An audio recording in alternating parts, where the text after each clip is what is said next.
Assalamualaikum warahmatullahi wabarakatuh. Apa kabar anak-anakku semua? Semoga kalian dalam keadaan sehat walafiat. Pada kesempatan ini Pak Ahmad akan membahas tentang sejarah kebudayaan Islam bab 1, yaitu dakwah Nabi Muhammad Shallallahu Alaihi Wasallam. Apa itu dakwah?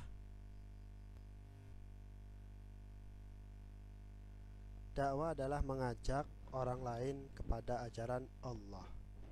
Namun Islam itu hanya mengajak, tapi tidak memaksa orang untuk memeluk agama Islam. Tidak ada paksaan untuk memeluk agama Islam, karena orang yang memeluk Islam itu karena hidayah Allah, bukan karena manusia.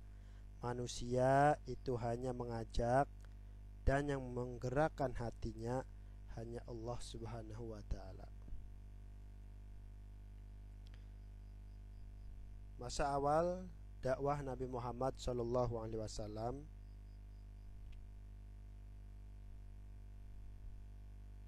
Rasulullah sallallahu alaihi wasallam diangkat menjadi seorang utusan atau seorang rasul itu pada usia 40 tahun.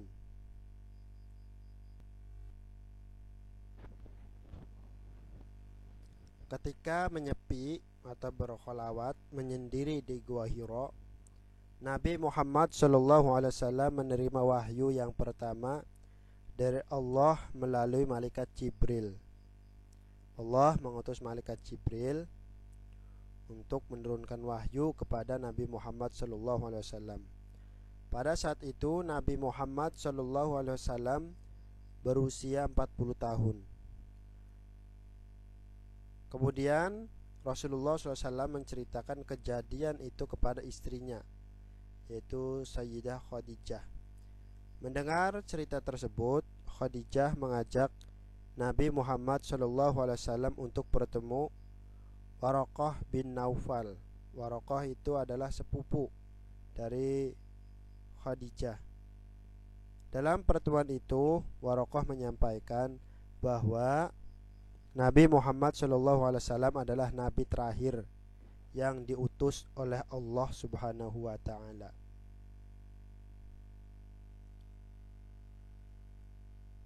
Setelah turun wahyu yang kedua, yaitu surah Al-Mudaththir ayat 1-7, Nabi Muhammad SAW mulai berdakwah kepada umat manusia.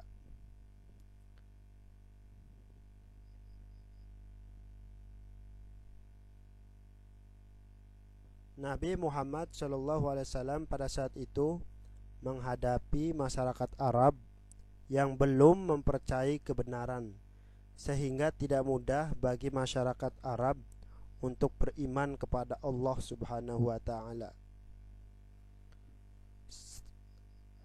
Cara atau strategi yang Rasulullah SAW terapkan yaitu dengan dakwah sembunyi-sembunyi. Awal-awal itu dakwah secara sembunyi-sembunyi.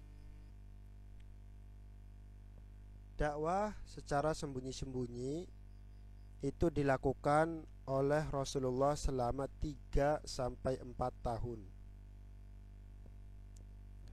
Itu disampaikan kepada kerabat-kerabat dekat, kepada sahabat-sahabat terdekat Rasulullah Shallallahu Alaihi Wasallam. Ya, Nabi Muhammad SAW itu dakwah secara sembunyi-sembunyi 3-4 tahun di rumahnya Arqam bin Abil Arqam. Arqam bin Abil Arqam ini termasuk as-sabiqunal awwalun, atau orang yang pertama masuk Islam. Orang yang pertama-tama masuk Islam itu dinamakan as-sabiqunal awwalun. Orang-orang yang pertama masuk Islam adalah istri Rasulullah sendiri, yaitu Khadijah binti Khuwailid. kemudian saudara sepupu Nabi Muhammad SAW yang tinggal serumah dengan Rasulullah, yaitu Ali bin Abi Thalib, kemudian sahabat dekat Rasulullah, yaitu Abu Bakar As-Siddiq, kemudian pengasuh Nabi Muhammad Sallallahu Alaihi Wasallam, yaitu Ummu Aiman, kemudian sahabatnya Abu Bakar, yaitu Utsman bin Affan,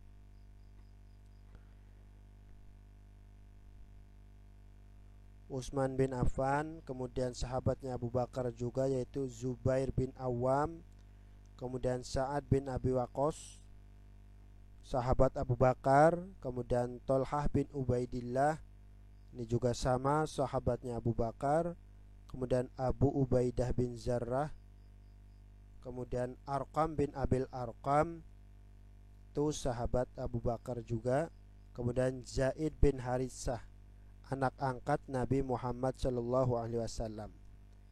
Ya, mereka semua ini disebut as-sabiqunal awwalun, orang-orang yang pertama memeluk Islam atau masuk ke agama Islam. Ini adalah orang-orang yang terdekatnya Rasulullah Shallallahu Alaihi Wasallam. Strategi dakwah Nabi Muhammad di Mekah, yaitu dakwah secara terang-terangan. Setelah turunnya surah Al-Hijr ayat 94, merupakan penanda untuk berdakwah secara terang-terangan, dimulai sejak tahun keempat dari kenabian. Al-Hijr ayat 94 yaitu berbunyi, A'udzu billahi minasyaitonir rajim. Bismillahirrahmanirrahim. Fasda' bima tu'maru wa a'rid 'anil musyrikin. Itu ayat yang turun, itu surah Al-Hijr ayat 94. Dan artinya yaitu maka sampaikanlah wahai Muhammad sallallahu alaihi wasallam secara terang-terangan segala apa yang diperintahkan kepadamu dan berpalinglah dari orang yang musyrik. Kemudian bagaimana strategi dakwah Rasulullah sallallahu alaihi wasallam selanjutnya, yaitu mengundang kerabat dan orang terpandang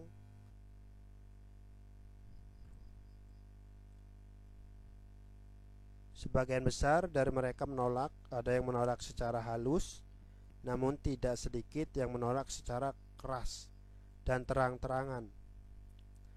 Paman Nabi Muhammad SAW yang bernama Abu Lahab juga menolak dengan keras dan lantang. Ia sangat membenci Nabi Muhammad SAW dan mengancam Nabi Muhammad SAW apabila meneruskan dakwahnya. Kenapa orang-orang kafir Quraisy, termasuk pamannya Nabi yang terdekat yaitu Abu Jahal, Abu Lahab, tidak senang dengan dakwah Rasulullah SAW? Itu ada beberapa alasan kaum kafir Quraisy menolak ajaran Nabi Muhammad SAW.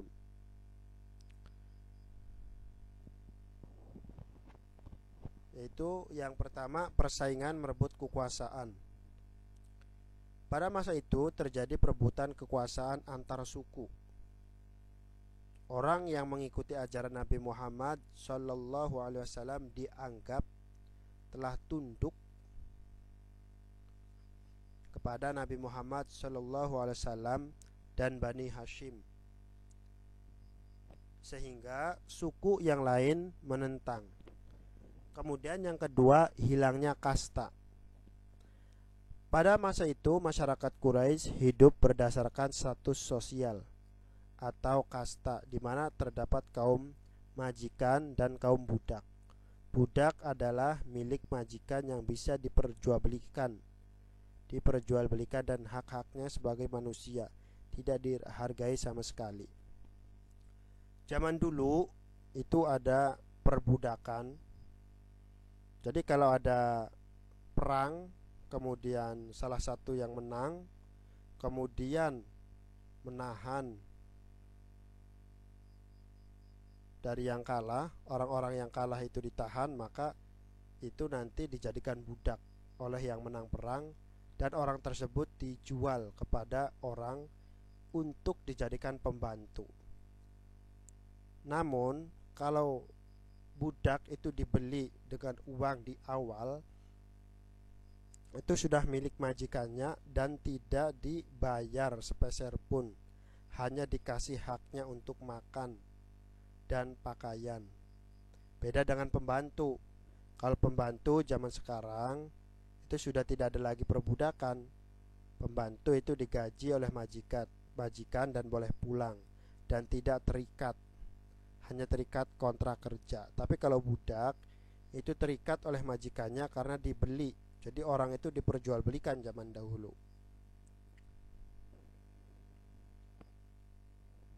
Kemudian kaum Quraisy sangat menentang ajaran Islam karena mereka merasa memiliki status sosial yang tinggi. Padahal agama Islam mengajarkan untuk saling menghargai satu sama lain. Manusia memiliki derajat yang sama di hadapan Allah Subhanahu wa taala, yang membedakan hanya tingkat ketakwaannya saja. Jadi orang-orang kafir Quraisy itu tidak setuju dengan konsep Islam karena setara. Yang membedakan itu hanya ketakwaan. Karena pada waktu itu orang Quraisy hidup berdasarkan status sosial. Jadi kalau dia kaya, ya pengennya dilayani, atau paling dihargai oleh orang-orang yang di bawahnya.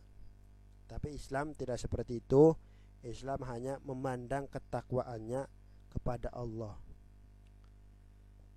Orang itu mau miskin, mau kaya, itu adalah cobaan dari Allah Subhanahu wa taala. Karena yang dinilai oleh Allah Subhanahu wa taala hanyalah ketakwaannya kepada Allah, bukan hartanya, bukan jabatannya, bukan kegantengan dan kecantikannya. Tapi Allah melihat ketakwaan orang tersebut.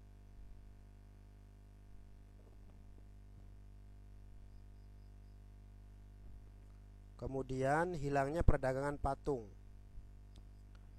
Kaum kafir Quraisy adalah penyembah berhala. Mata pencaharian masyarakat pada waktu itu adalah membuat dan menjual berhala, patung, Lata, Uzza, Manat, dan Hubal. Itulah yang dikhawatirkan oleh orang kafir Quraisy.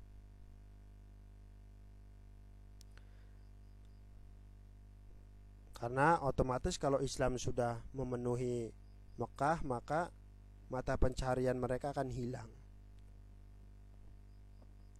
Karena Islam hanya mengajak menyembah kepada Allah Subhanahu wa ta'ala.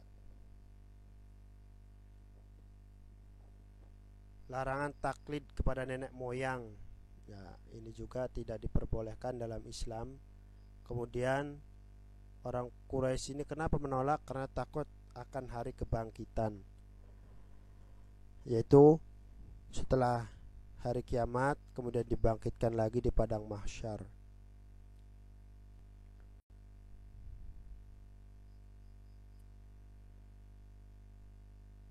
Meskipun sejak mulai dakwah secara terang-terangan, Rasulullah SAW mendapatkan tantangan dan cobaan yang sangat berat, namun beliau tidak pernah gentar dan putus asa, sehingga semakin banyak orang-orang yang mau percaya terhadap seruan atau dakwah Nabi Muhammad SAW.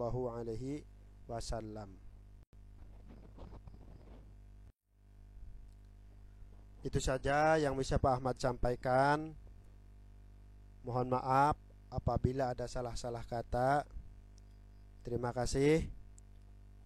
Pelajaran selanjutnya nanti akan di-sharing lagi ke grup kelas dan ke channel YouTube MI. Wallahul muwaffiq ila aqwamit thoriq. Wassalamualaikum warahmatullahi wabarakatuh.